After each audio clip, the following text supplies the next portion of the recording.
48 நாட்கள் நான் எப்படி விரதம் இருந்து பூஜை செய்யறேன் அப்படின்றத இந்த வீடியோ பதில நீங்க பார்க்க போறீங்க. 48 நாட்கள் பூஜையில் நான் சொல்லக்கூடிய இன்னும் ஒரு சில மந்திரங்கள் என்ன? வேல்மாறல் பூஜையை தொடர்ந்து செய்யும் போது கணவன் மனைவி ஒன்று சேர்ந்து இருக்கலாமா அப்படின்றது. செவ்வாய் ஓரை சுக்கிர ஓரை என்றால் என்ன அப்படின்னு நான் பூஜை செய்யக்கூடிய நேரம் என்ன? நான் தொடர்ந்து படிக்கக்கூடிய 6 திருப்புகழ்கள் என்ன? ஓம் சாய்ராம், நற்பவி, ஆறுமுகம் அருளிடும் அனுதினமும் ஏறுமுகம். நான் மாரிமா சரவணன். எல்லாரும் எப்படி இருக்கீங்க? உங்க எல்லாருக்கும் கடவுளின் அனுகிரகம் நிறைஞ்சு கிடைக்கணும் நானும் மனசார வேண்டிக்கிறேங்க. இன்றைய வீடியோ பதிவு கண்டிப்பா உங்களுக்கு பயனுள்ள ஒரு வீடியோ பதிவா இருக்கும். அதனால வீடியோவை ஸ்கிப் பண்ணாம பாருங்க. வழக்கம் போல நம்ம வீடியோக்கு ஒரு லைக் போட்டுட்டு இப்ப வாங்க நம்ம வீடியோக்குள்ள போகலாம். எல்லாரும் தொடர்ந்து ஒரு கேள்வி கேட்டுட்டே இருக்காங்க கமெண்ட்ஸ்ல. நீங்க எப்படி விரத முறையே இருக்கிறீங்க? 48 நாட்கள் விரதம் அப்படின்னா நீங்க சாப்பிடாம இருந்து உண்ணாவிரதம் இருந்து விரதம் இருக்கிறீங்களா? எப்படி என்னன்னு கமெண்ட்ஸ் அடிக்கடி கேட்டுட்டே இருந்தாங்க. சரி, அதற்காக ஒரு வீடியோ பதிவாகவும் நான் எப்படி விரத முறையை கடைபிடிக்கிறேன் அப்படின்றதுக்காகவும் 48 நாட்கள் வேல்மாறல் விரத முறை சொன்னதுமே நான் விரதம் இருக்கிறது அப்படின்றது ஒருவேளை சாப்பாடு கட் பண்ணிட்டு இருக்கிறேன் அப்படின்னு நீங்க நினைச்சுக்கிட்டீங்கன்னு நினைக்கிறேன். அப்படி இல்லைங்க. அசைவம் சாப்பிடாமல், அதாவது 48 நாட்கள் அசைவம் சாப்பிடாமல் இருந்து முருகப்பெருமானை தியானித்து வீட்டுல மந்திரங்கள் சொல்லி பூஜை செய்யற முறையை தான் நான் 48 நாள் விரத முறை இருக்க போறேன் அப்படின்னு நான் உங்ககிட்ட சொல்லியிருந்தேன். இதுல ஒரு சிலர் நினைக்கலாம், அசைவம் சாப்பிடாமல் இருந்து பூஜை செய்யறதெல்லாம் எப்படி விரத முறையில இது கணக்கில் வரும்? விரதம் என்றதே சாப்பிடாம உண்ணாவிரதம் இருந்து பூஜை செய்யறது தானே விரத முறையில கணக்கு வரும் அப்படின்னு நீங்க நினைக்கலாம். அப்படி இல்லைங்க. அசைவம் சமைத்து சாப்பிடக்கூடிய ஒரு வீட்டுல நம்ம சைவமா இருந்து பூஜை செய்யறோம் பாருங்க, அதுதான் மிகப்பெரிய ஒரு சேலஞ்சிங்கான ஒரு விஷயமா இருக்கும். ஏன்னா வீட்டுல இருக்கிற பெண்கள் நான் அசைவம் சாப்பிடாமல் இருந்து பூஜை செய்ய போறேன் அப்படின்னு சொன்னா யாருமே அதுக்கு ஒத்துப்பட்டு வரமாட்டாங்க. ஆனா அதே ஒரு வீட்டுல ஆண் இந்த முடிவை எடுக்கிறாருன்னு வைங்களேன், வீட்டுல நான்வெஜ் சமைக்காத, மாலை போட போறேன், அதனால நீ அசைவம் செய்யாம இரு அப்படின்னு ஒரு ஆண் சொல்றாங்க அப்படின்னா அதுக்கு பெண் எந்த விதமான எதிர்ப்புமே தெரிவிக்க முடியாது. அவங்க என்ன சொல்றாங்களோ அதன்படிதான் அந்த 48 நாட்கள் அவங்க மாலை போட்டு இருப்பாங்க. வீட்டுல இருக்க பூஜை முறைகள் எல்லாமே ஆண் பெண் இருவரும் சேர்ந்து அந்த பூஜை முறையை கடைபிடிப்பாங்க.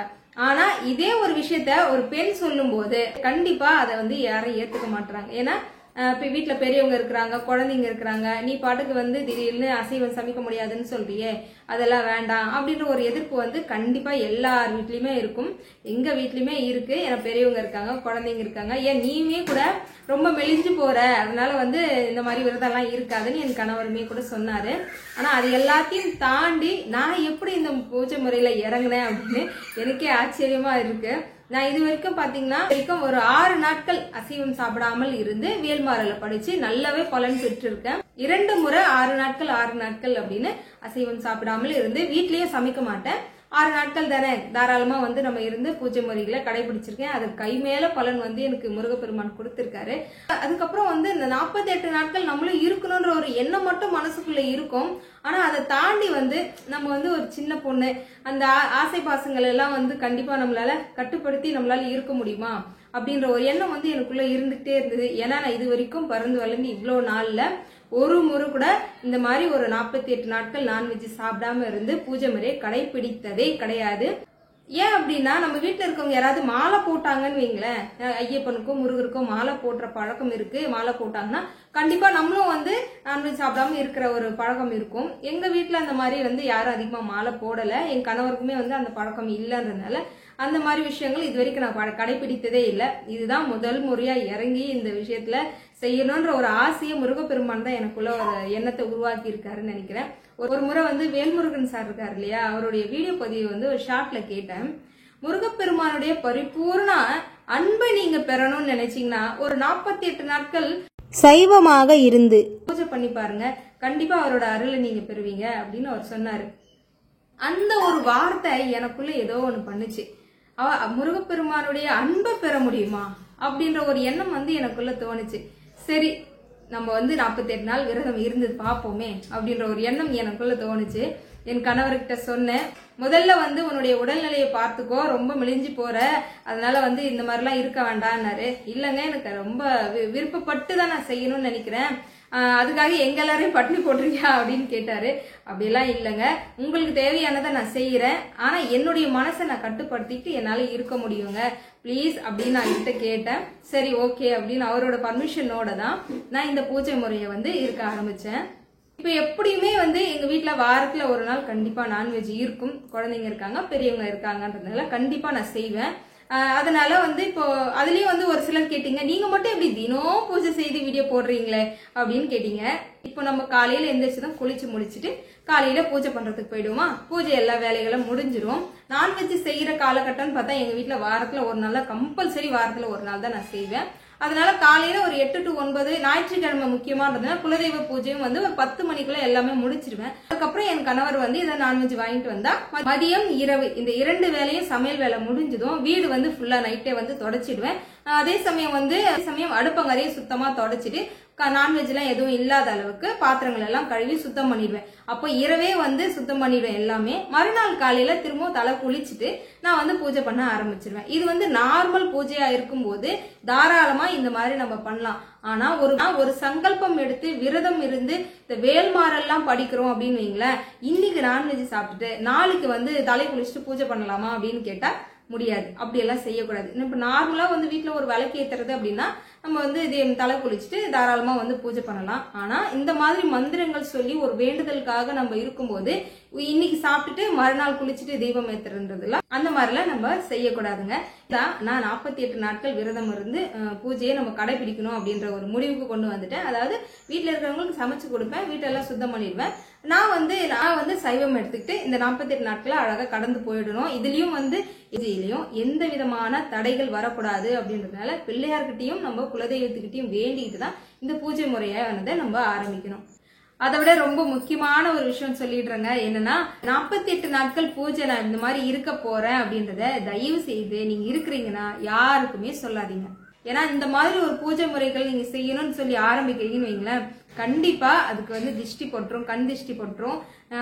நீங்க வந்து சொல்லலாம், நான் வந்து 48 நாட்கள் விரதம் வந்து நம்ம பூஜை பண்ண போறேன் நீங்க சொன்னீங்கன்னா அவங்க ஒரே ஒரு பெருமூச்சு விட்டா கூட 48 நாட்கள் பூஜை செய்யறியா நீயா அப்படியான்னு கேட்டாங்கன்னு வைங்களேன், முடிஞ்சு போச்சு. அதனால முடிஞ்சவரை நீங்க பூஜை செய்யறீங்க அப்படின்னா தயவு செஞ்சு யாருக்கும் சொல்லாதீங்க, மனசுக்குள்ளேயே வச்சுட்டு பூஜையை நல்லபடியா முடியுங்க. ஆனா இந்த விஷயம் எனக்கு மட்டும் பொருந்தாதுன்னு நினைக்கிறேன். ஏன்னா நான் பூஜை இருக்கிறத ஊர் முழுக்க தமார் அடிச்சு சொல்லிட்டு இருக்கேன். ஏன்னா வேற வழி இல்ல, நான் வந்து இந்த மாதிரி மீடியாவில் இருக்கிறதுனால வேற வழியே இல்லை. ஏன்னா எல்லாரும் கேக்குறீங்களா, அக்கா நீங்க பூஜை செய்யறீங்களா, 48 நாள் நீங்க இருந்தீங்களான்னு கேக்குறீங்க. என்னால மறைச்சு எல்லாம் பூஜை பண்ண முடியாது, எல்லாத்தையும் உங்ககிட்ட நான் சொல்லி தான் எல்லாமே பண்ணிக்கிட்டு இருக்கேன்றதுனால என்னால வந்து மறைச்சு பண்ண முடியாது. எனக்கு வந்து கடவுள் துணை இருக்காருன்ற நம்பிக்கையில, உங்களுடைய அன்பும் ஆதரவும் எப்பவுமே எனக்கு இருக்குன்ற நம்பிக்கையில, உங்களோட பெரியவங்களோட ஆசீர்வாதம் எனக்கு இருக்குன்ற நம்பிக்கையோட நான் வந்து இந்த பூஜை முறைகளை செய்யறேன். எனக்கு என்னன்னா ஒரு சிலர் வந்து தோழ்ந்து போயிடுவீங்கல்ல, இவ்வளவு நாள் நம்ம செய்யணுமா, இவ்வளவு செஞ்சா நமக்கு பலன் கிடைக்குமா அப்படின்னு நினைக்கும் போது என்னோட வீடியோ பதிவு பாத்தீங்கன்னா அக்காவே செய்யறாங்க அப்ப நம்மளும் செய்யலாமா அப்படின்ற ஒரு எண்ணம் உங்களுக்கு ஒரு எண்ணம் உங்க மனசுக்குள்ள ஒரு சின்னதா துளிர் விடல, அந்த ஒரு நம்பிக்கை எனக்கு வந்து ரொம்ப திருப்தியை கொடுக்கும். அதனால வந்து நம்மளால முடியும், நம்மளால கண்டிப்பா நிச்சயமா 48 நாள் விரதம்ன்றது இருந்து நம்ம பூஜை செய்ய முடியும்ன்ற நம்பிக்கையை முதல்ல மனசுக்குள்ள வச்சுக்கோங்க. இப்ப நான் பூஜை செய்யும் நேரத்தை வந்து சொல்லிடுறேன். இதற்கு முன்னாடி பசங்க லீவ்ல இருந்தாங்க, நம்ம இஷ்டம் போல பூஜையெல்லாம் முடிச்சுட்டு பொறுமையா வந்து டிஃபன் செஞ்சு கொடுத்துக்கலான்ற மாதிரி போயிட்டு இருந்துச்சு. ஆனா இப்போ வந்து பாத்தீங்கன்னா என்னோட பெரிய பையன் வந்து 10th போறாரு. அதனால அவருக்கு 8 மணிக்கெல்லாம் நான் வந்து காலை உணவு மதிய உணவு ரெடி பண்ணி குழந்தைய வந்து நான் ஸ்கூலுக்கு அனுப்பிச்சிடணும். அதனால வந்து நான் பூஜை கிட்டன்னு போயிட்டேன்னு வைங்களா, கிட்டத்தட்ட எனக்கு 1 மணி நேரம் ஆயிடும். பஞ்ச பாத்திரத்துல தண்ணி எடுத்து வைக்கிறது, காஞ்ச பூவை எடுக்கிறது, எப்படி இருந்தாலும் மந்திரம் சொல்றதுக்கே எனக்கு அப்படின்னு பாத்தீங்கன்னா ஒரு 1/2 மணி நேரம் கிட்ட ஆயிடும். சோ 1 மணி நேரம் எனக்கு பூஜைக்கே செலவு பண்ணி ஆகணும். அதே சமயம் ஒரு 4 மணிக்கெல்லாம் எந்திரிச்சு பூஜை செய்யலான்னு பார்த்தா கண்டிப்பா என்னோட உடல்நிலை வந்து அதுக்கு செட்டே ஆக மாட்டேங்குது. நான் ட்ரை பண்ணி பார்த்துட்டேன், ரொம்ப உடம்பு முடியாம ஆயிடுற மாதிரி ஒரு ஃபீலிங் ஆயிருது. அதனால வந்து இந்த தடவை வந்து பூஜை முறைகள் எல்லாமே மாத்திட்டேன். எப்படி இருந்தாலும் 5 மணிக்கு நான் எந்திரிச்சிருவேன்.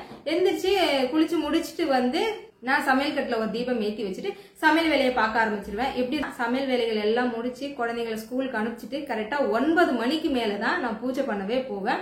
9 to 10 இந்த 9 to 10 வந்து தினம் வந்து பூஜை பண்ணிக்கிட்டு இருக்கேன்.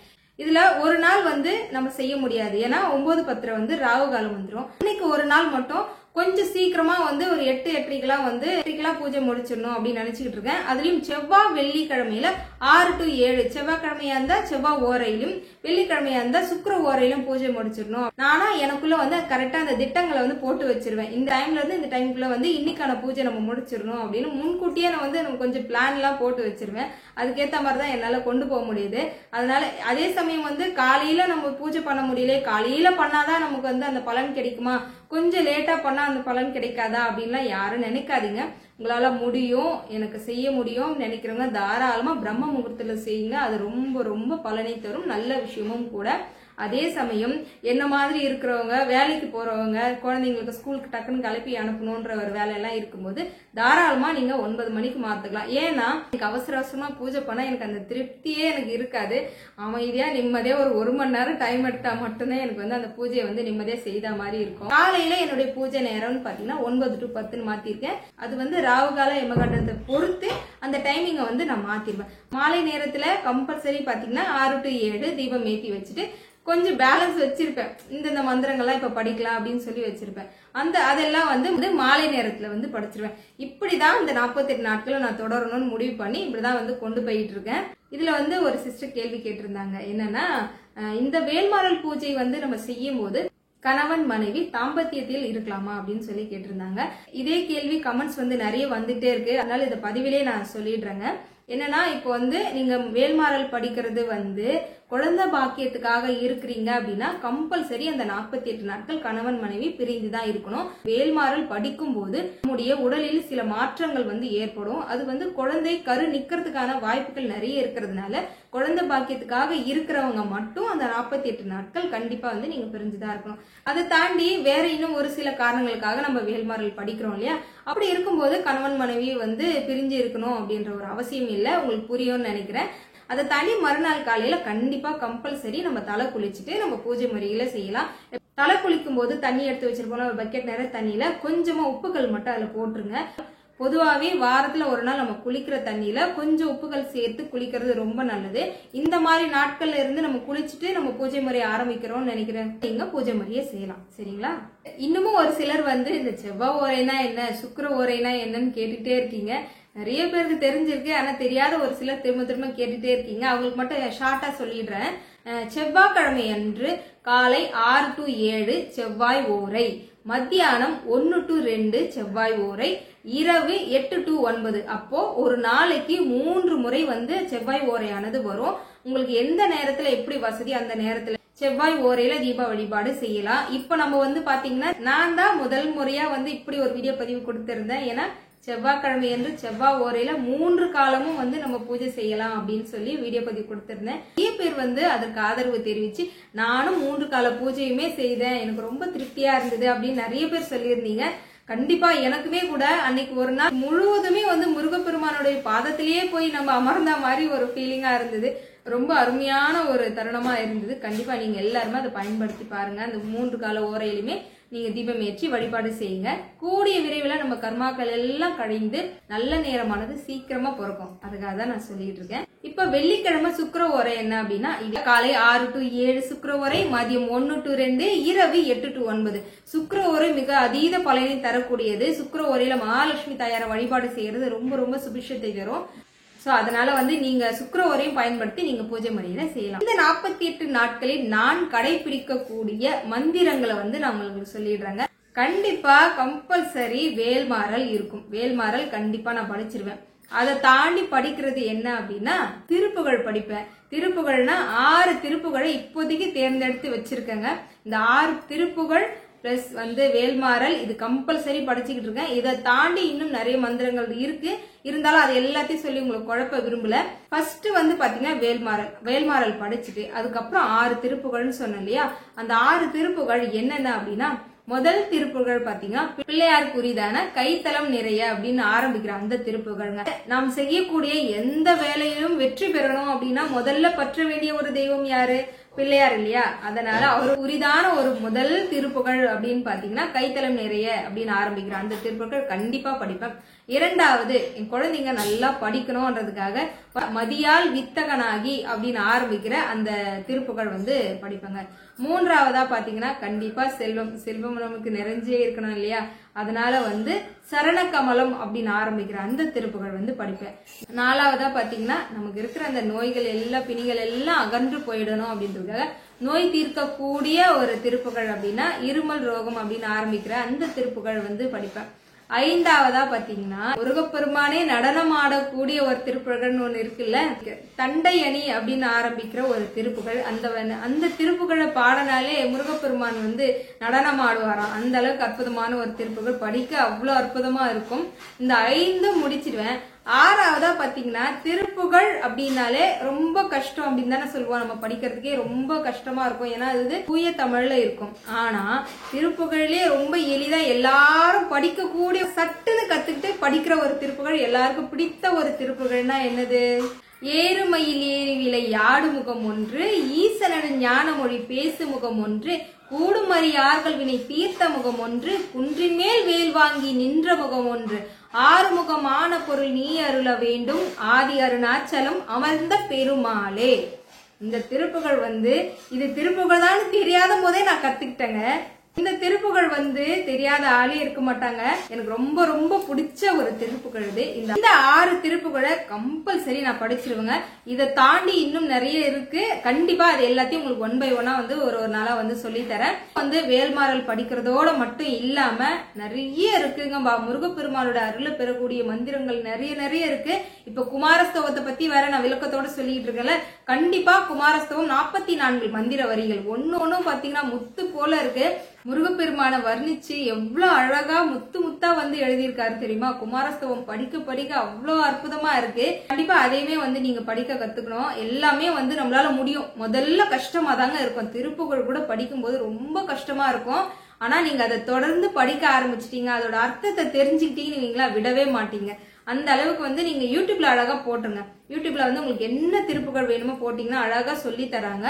அதுக்கேத்த மாதிரி ஒரு 2-3 நாள் தொடர்ந்து கேட்டீங்கன்னா சூப்பரா வந்து படிச்சிருக்கீங்க. ஒரு திருப்புகழ் படிக்கிறதுக்கு பாத்தீங்கன்னா 1 நிமிஷம் தான் ஆகும். அதனால தாராளமா உங்க எல்லாராலையும் கத்துக்க முடியும். தினம் ஒரு திருப்புகழ். நான் என்ன சொல்றது, இதோட இன்னும் நிறைய திருப்புகழ் இருக்கு. எல்லா திருப்புகழும் எல்லாரும் படிங்க.